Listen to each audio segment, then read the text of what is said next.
Kisah orang kudus hari ini tanggal 10 Juni adalah Beato Henricus dari Treviso. Oh ya, jangan lupa like, komen, dan subscribe. Jangan lupa hidupi juga loncengnya ya. Dadah, silakan menonton. Henry dilahirkan di Bolzano, Italia pada tahun 1250. Keluarganya amat miskin, sebab itu ia tidak beroleh kesempatan untuk belajar membaca dan menulis.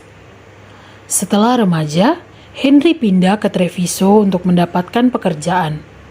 Ia menjadi seorang buruh harian. Sedikit saja orang yang tahu bahwa kuli kasar yang miskin ini membagi-bagikan sebagian besar penghasilannya kepada kaum miskin yang lain.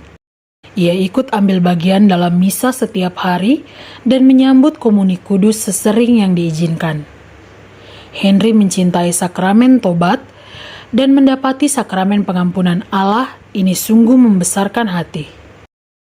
Penitensinya adalah bekerja giat dalam pekerjaan.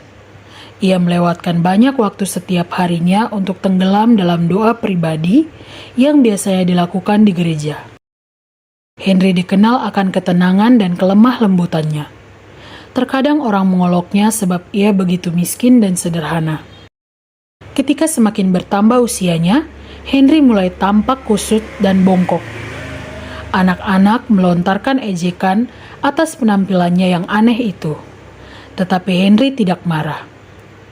Ia paham mereka tidak mengerti bahwa mereka dapat melukai hatinya.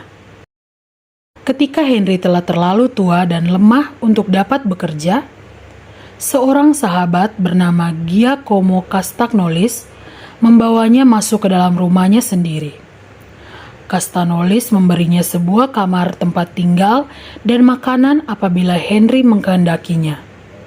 Walau Henry bersikuku tidak mau hidup bergantung pada amal kasih penduduk Treviso, namun mereka tetap membantunya karena mereka tahu selama hidupnya Henry telah membagikan amal kasihnya kepada banyak orang yang miskin dan tidak memiliki tempat tinggal. Pada masa akhir hidupnya, Henry nyaris tak dapat berjalan. Orang memandang kagum, sementara orang tua ini terseok-seok menyeret diri ke gereja untuk ikut ambil bagian dalam misa pagi. Seringkali pula ia mengunjungi gereja-gereja setempat lainnya dengan susah payah maju ke setiap tujuannya.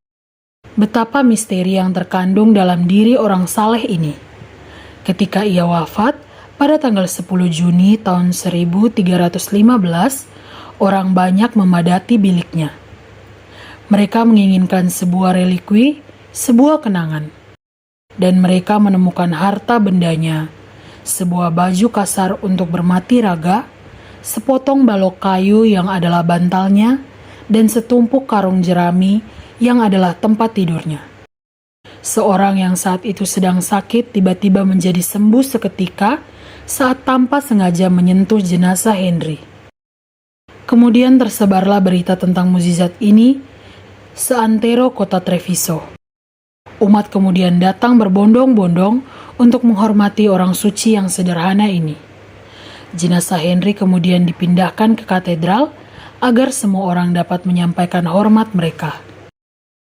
Lebih dari 200 mukjizat dilaporkan terjadi dalam beberapa hari sesudah wafatnya.